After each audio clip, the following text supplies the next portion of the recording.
Poilievre strikes back on CBC, reveals bold vision as Canada's next Prime Minister. Pierre Poilievre's return to the national spotlight was nothing short of electrifying. Appearing in a high-profile interview on CBC, he delivered a passionate and pointed message to Canadians. The fight is far from over. Despite his party's loss in the April 28 snap election, Poilievre made it clear he is not retreating. Instead, he's recalibrating, reframing, and, most importantly, he's ready to lead. With a fire rarely seen in Canadian politics, he struck back, challenging the Liberal government's new direction under Prime Minister Mark Carney and laying out a bold vision for a different kind of Canada. His message was laser-focused: affordability, accountability, and freedom. Poilievre spoke directly to Canadians who feel left behind, squeezed by rising costs, and unheard by distant bureaucrats. In his words, Canada is at a crossroads. Under Carney's leadership, he argues, the country risks slipping further into economic stagnation and bureaucratic overreach.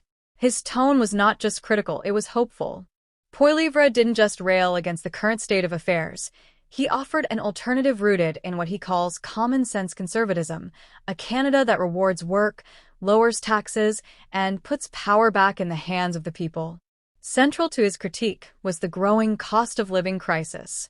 Poilievre pointed to soaring food prices, unaffordable housing, and stagnant wages, which he claims are the result of reckless spending and misguided economic priorities. He laid the blame squarely at Ottawa's feet, calling for a return to balanced budgets, fiscal responsibility, and real tax relief for working families. In contrast to Carney's data-driven, climate-focused strategy, Poilievre's tone was emotional and rooted in everyday struggle. He framed his economic message not in charts, but in stories, from the single mother who can't afford rent to the small business owner buried under red tape. Energy policy, too, featured prominently in his CBC appearance. Poilievre blasted what he called ideologically driven carbon taxes and environmental restrictions that he argues punish energy-producing provinces like Alberta and Saskatchewan. He promised to repeal the carbon tax, expedite energy projects, and bring back investor confidence. His vision isn't anti-environment, he insisted, but pro-balance.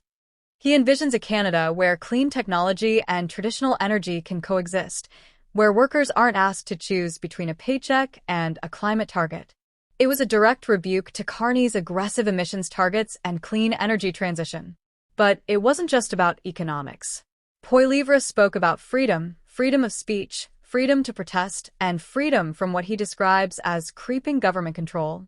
He criticized recent federal moves he sees as restricting civil liberties, including speech regulations and pandemic-era mandates. His rhetoric was forceful, asserting that a future conservative government would roll back what he called state overreach and reassert personal autonomy. It was a message tailored to Canadians who've grown skeptical of government narratives and yearn for more direct democratic engagement. The contrast with Carney couldn't be sharper. As a former governor of the Bank of Canada and Bank of England, Carney's leadership style is methodical, internationally respected, and policy-centric. He champions a clean economic transition, heavy public investment in green industries, and continued collaboration with global institutions. His supporters see him as a stabilizing force in a volatile world. But Poilievre framed him differently: disconnected, elitist, and beholden to corporate interests. Poilievre used the CBC platform to define the new Prime Minister before he can fully define himself. In terms of solutions, Poilievre laid out a concrete set of priorities. He promised to reduce federal income taxes, cut the GST on essentials, and streamline regulations to boost entrepreneurship. He also proposed overhauling the housing approval process to speed up construction and break what he called the bureaucratic chokehold on supply. These promises weren't buried in political jargon. They were presented in plain terms. He connected each policy to a human outcome: lower grocery bills, affordable rent, and new job creation. It was populism with policy teeth. The CBC appearance marked a significant strategic shift for Poilievre. Known for sparring with media outlets, especially the CBC, his decision to appear on their platform was deliberate. It signaled confidence and a willingness to speak to all Canadians, not just his base. He didn't hold back, but he also didn't alienate. Instead, he used the national broadcaster as a megaphone for his message, knowing that both supporters and skeptics were watching. It was a calculated move to expand his reach and humanize his image beyond partisanship. Online, the interview created a political ripple. Clips of Poilievre's statements went viral across social platforms. Supporters praised his conviction and clarity, calling him the only leader willing to speak truth to power. Critics accused him of stoking division and offering vague answers to complex problems. But even many detractors admitted he came across as passionate, prepared, and politically alive. His presence cut through the noise, a feat few Canadian politicians have managed in a deeply divided political landscape. While national polling still favors Carney, especially in urban centres, Poilievre's numbers remain strong in Western Canada and among younger working-class voters. His campaign team has already begun organizing town halls across the country, using the CBC appearance as a launchpad for his comeback narrative. He has made it clear he will run again, and this time, he wants to win not just the West, but the country.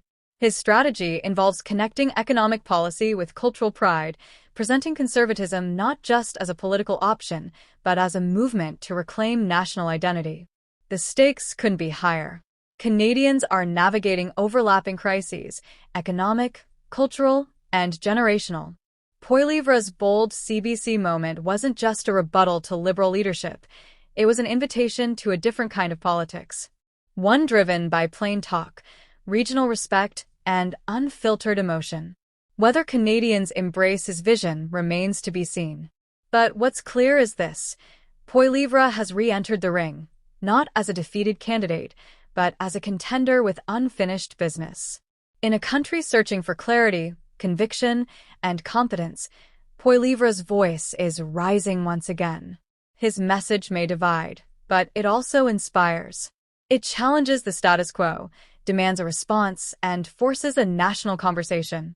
And if his CBC strike is any indication, Pierre Poilievre is far from done. He's just getting started.